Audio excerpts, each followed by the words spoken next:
But it is really the passion of the feminine and the masculine toward each other that causes our own birth to come about in the first place. It is such a powerful moment when those two energies of the polarity of masculine and feminine, when they come together, there is such a spark that happens that life erupts from that. And you, in all your years, are an outpouring of that spark into a flame, into the full-blown being of your own personality, body, and experience. This is the magic of creation. When the masculine and the feminine meet, and they meet and become one. And in some ways, it is essentially what we're doing as human beings. We're taking the divine and we're taking the mundane, the mortal, and we are bringing those into a form of creation that we call our life. And we live out of that, the dynamism of both aspects of our being. When we're living fully, we live with some of each. Generally, we will be predominant in one direction or the other, but we will be using both those energies to create the life around us. That creation, when it is done well, is something that cannot happen in a world without these polarities. It is more dynamic, it is more changing, it has beauty and unexpected outcomes. It is creation itself. And so in many ways, when we think about our lives, we often think about them in singular ways, like I must do this, or I must do that, or the world is this way, or the world is that way. But really, it's one more example of how everything is tied together. Even the things that appear to be disparate from each other, they are indeed all one. We live in a world that is not made up of separate things. Rather, we're made up of things that are interrelated, where we are a vital piece of it. And those people that we see over there, they are a vital piece of it. And those people we see over there, the ones we don't even like, yes, those people too are part of it. And I think this is a beautiful explanation of what happens when we mature spiritually and psychologically, is that we become a healing force in the world. Now, since this is Mother's Day, I think we should talk specifically about how our mothers were to us. And perhaps this is how we can be to the world. If you think about it, when you were born, your mother probably changed your diaper somewhere in the neighborhood of a couple of thousand times. And when you cried, she was there for you. And when you were away from home, she thought about you. And then, you know, as we mature, they watch us make mistakes.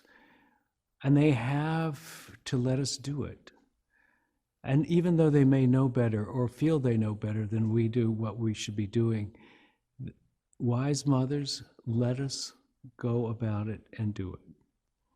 And then they hold the space for us to come home. Those of us who are children going out into the world somehow can take incredible comfort to know that whether physically they can take us in, always, or at least almost always, our mothers are there to receive us. And if we should turn back like a prodigal son or daughter toward our mother, we don't expect to be rejected, we expect to be received. And so here on Mother's Day, it's good to remember, even if we have, for some reason, found that our mother was unacceptable, and many of us have. Many of us complain about our mothers. Their first words out of our mouth is, oh, she didn't do this, or she didn't do that. There is behind that love. There is a space for you to feel accepted. There is the tenderness, and there is been the days and days of care and consideration of your best possibilities and helping you get there, even with all of them. And so if we've come to this point in our life where we have forgotten all of that, let's take today and remember it.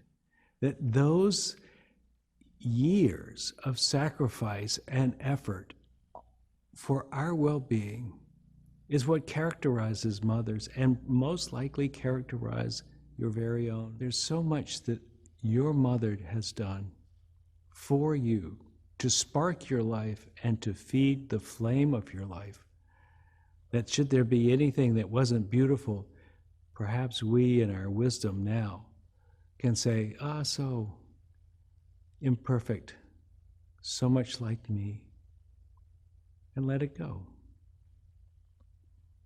And then we can use this tender heart that is spawned when we live in a state of forgiveness and love, and use that to mother the world around us, to share those gifts that she gave to us, to give to the world, to be a healing presence. This is, I think, where we're being called, as we grow into the fullness of our and maturity of our well-being, of our being, let us do it well.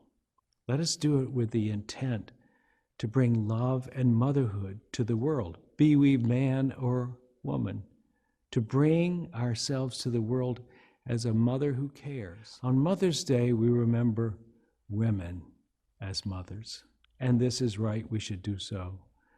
But when we leave this day, let us take with us the lessons of our own mothers, of how to be a kind and loving person, and bring that to our activities in the world, that we learn to forgive quickly, that we are supportive, that we clean up a mess when we see it, and that we feed the world with our love and our actions.